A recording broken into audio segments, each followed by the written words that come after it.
Hello, everyone. Now, welcome back. In this video, we are going to explore study design in biostatistics, which is crucial for conducting reliable research in medicine and in public health. Now, choosing the right study design helps researchers collect meaningful data, minimizes bias, and helps us to draw valid conclusions. So in this lesson, we'll cover observational versus experimental studies, which are the two major types of research designs. Cross-sectional, case control, and cohort studies, which are common observational study designs, and randomized controlled trials, otherwise known as RCTs, which are basically the gold standard for testing interventions. Now, by the end of this lesson, you'll understand how different study designs work and when to use them in biostatistics. Okay, let's get started. So in observational studies, researchers do not intervene.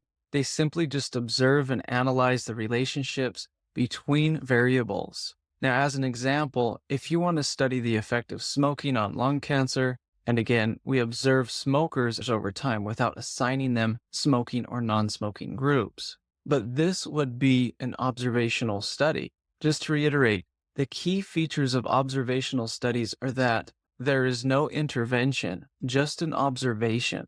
By observations, you can establish associations, but not causation. Now, the observational studies are usually used when experiments are unethical or impractical. Observational studies really are useful when it's unethical to conduct an experiment. This could be like forcing people to smoke to study lung cancer risk, which obviously you cannot do.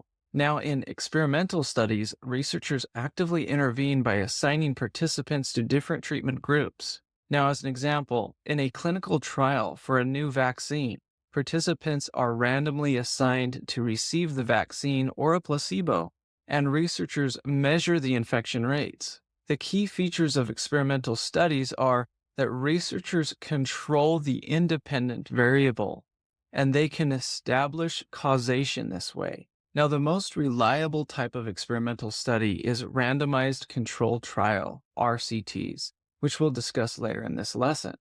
Now, we will want to discuss three common types of observational studies first. They are cross-sectional studies, case control studies, and cohort studies. Now, cross-sectional studies really gives you a snapshot in time, meaning that it measures variables at a single point in time.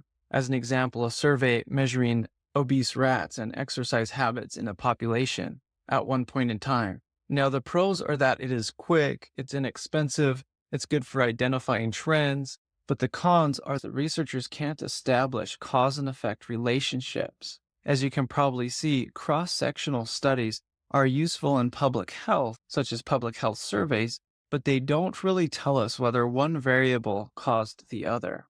Now, a case control study compares people with a condition, which is known as the cases, as we know, to people without the condition, the controls. We would do this to look for differences in past exposures. As an example, to study lung cancer risk, researchers compare patients with lung cancer, which are the cases, to healthy individuals, which are the controls, and then examine past smoking habits. Now, the pros for case control studies are that they are good for rare diseases. They're quick and inexpensive. But the cons are that these studies are prone to recall bias, meaning that people may misremember past exposures. However, case control studies are useful when studying rare diseases, but they rely on people and trust that people will accurately report their past behaviors, which of course is not 100% foolproof. Now, a cohort study follows a group of people over time and tracks the group or the individual outcomes. So as an example, a long-term study tracking smokers and non-smokers for 20 years is a cohort study because it is used to measure lung cancer rates. Now, the pros are that it can establish the order of events, exposure leading to outcome. But the cons are that it is expensive and time-consuming. Many of us do not want to wait 20-ish years or so in some of these cases. Now, cohort studies are really ideal for studying risk factors, but do require large long-term follow-ups.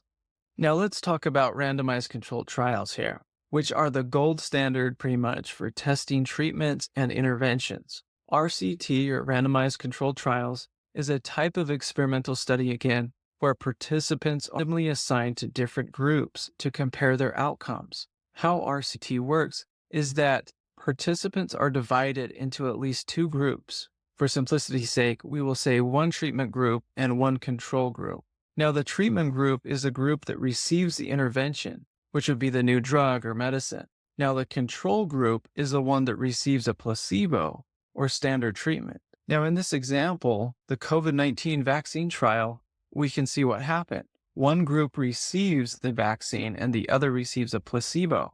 This way, researchers are and were able to compare infection rates. Now, randomization matters, and it's important.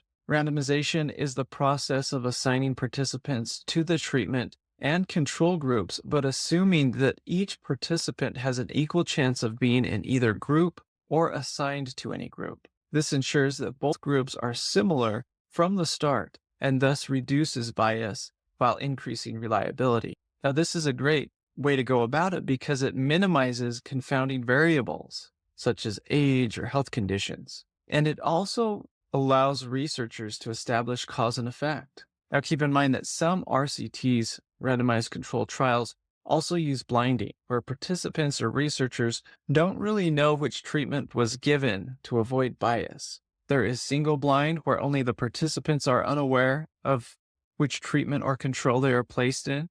Then there is double blind, where both participants and researchers do not know which are the treatment and control group and which ones are in the treatment and control group. And then there is triple blind, where both participants and researchers do not know who's in the treatment and control group, as well as the data analysts. The data analysts don't know either, which is a good way to do it. The more people who do not know who goes into the treatment and control group, the more scientifically sound it may be, given it was done correctly. Now, in this video, we covered observational and experimental studies and when to use each approach. We covered cross-sectional, case control, and cohort studies, which are the common observational study designs, and randomized controlled trials we covered as well, and how they establish cause and effect. Now, using the right study design is critical for valid research in biostatistics. All right, thanks for watching, and I will see you in the next video.